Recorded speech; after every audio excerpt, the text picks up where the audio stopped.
I've made a few changes to the settings since the last video that I made. So now the thorns have a sight range of 3 tiles. They can see 3 tiles away. It used to be 1. They also have a lot of action points. I decided I was just too lazy to keep clicking end turn every so often, so now they can explore the map easily within the same turn. And I disabled the sight ability on the town. So now as they leave the town falls into the fog of war. I did all this to make it easier to demonstrate the new field of view implementation that I did. So previously, all the tiles within a sight range were visible. Now the new field of view implementation, it takes into account obstacles like the trees, and it takes into account the tile elevation, the terrain elevation.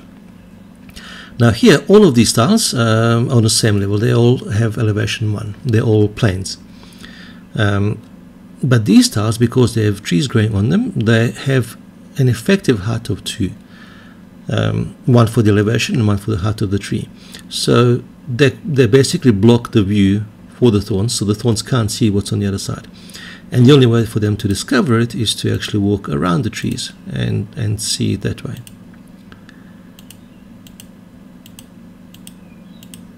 And the same will apply to this group of trees over here. And here, once explored, now it just stays in a fog of war unless we do another round trip.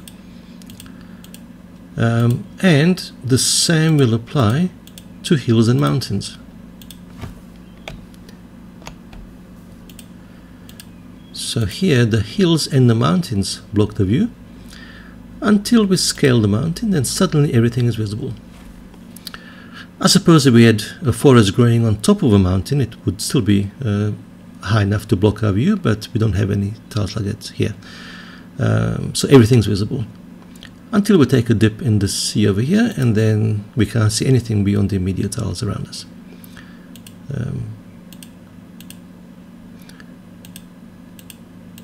And once we enter the sea, then we can't see anything on land beyond the coastline, because the sea tiles have an elevation of 0 and the coastline has an elevation of at least 1. And if we want to see more land, we have to get back inland. To implement this, I had to make a change to how the visibility of each tile is determined. So as I mentioned before, I used to just get the sight range on a tile and then just take all the tiles within that range. Now there's a field of view implementation which takes into account the obstacles and the elevation. Probably best to actually look at the logs for how this works. So let me start from beginning. The logs are over here. So let me see the beginning part. Okay, so there's the beginning. So there's the starting field of view extraction. It begins by extracting the rim hexes. Okay, so this is done in 3 rings, 3 times essentially. We extract 6 hexes over here, 12 over here, and then third iteration is 18 hexes. So what it means is what we do, not that. What we do is, starting from where we are looking from, we extract the surrounding hexes and work with those. Once those are done, then we extract the hexes 2 tiles away, and then we extract hexes 3 tiles away, because the visibility is 3. Visibility for the thorns, the range of sight for the thorns. And we work with each of these rings in turn. And the reason that we do that is that the closest tiles could obscure the visibility of the tiles further out, of the tiles behind them. So we have to first evaluate the closest tiles to determine if they obscure the view further back, and then only once we know that, can we evaluate the tiles from the second ring and then the third ring after that. Alright, so first, okay, so we extract those tiles. That's handled over here, so these are our rim hexes. Once we have the hexes we want to evaluate, then we decide which of those are actually visible. Now the first iteration, so this is our loop which counted around 3 times, so once for each distance away from the tile that we're looking from. Now with the closest tiles, this is straightforward in that everything's visible because there's nothing closer to us than those tiles. So that part is easy, and then we need to work out the shadows. Okay, so this is a bit trickier. So here we have 2 shadows effectively. We have this tile here and this tile here, which have trees on them, which serve as obstacles to whatever's behind. Now the way this is implemented is in terms of angles of a circle. So we have an imaginary vertical line through our tile that we're looking from, which is 0 degrees. And then this shadow here would be defined as the angles away from here, from this tile that it occupies, and the angles would be from this point, which is minus 30 degrees, to this point, which is plus 30 degrees. So the whole tile takes up 60 degrees over view. The reason it does that is that there are 6 tiles and we have a circle, so we have 360 degrees divided by 6. So each tile is 60 degrees.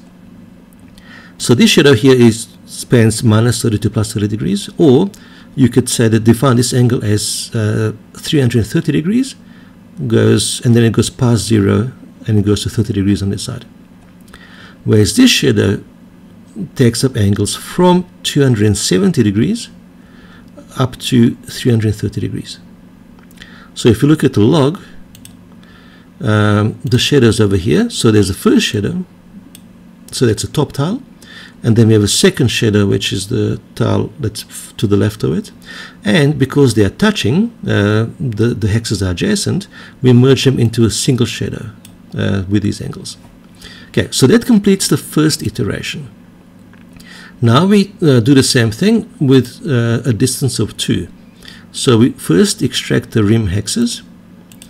Okay, so now there's 12 of them, so that's these hexes over here, starting from here and going around, distance of 2 from the tile that we're looking from, and then we determine which ones are visible.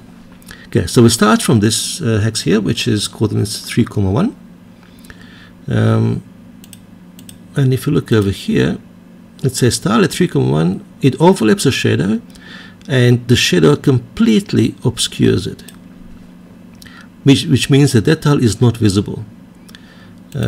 And if you check over here, it is indeed not visible. We haven't explored it yet. Now this tile is a bit more interesting. So this is tile at 4,1. This one is partly hidden by the tree, but it's shown as visible over here. And if you look at the log, so the tile at 4,1, it overlaps the same shadow, but the shadow only blocks half of the tile. Now a decision that I made was that more than half of a tile has to be obscured for the tile to be deemed invisible. Now here, because exactly half of it is obscured, we're treating it as visible, and we show it on the map. And then all of these tiles here, well, nothing's blocking them, up to this tile over here, which again is half of it is blocked by this tree here, but because it's only half, we still show it as visible.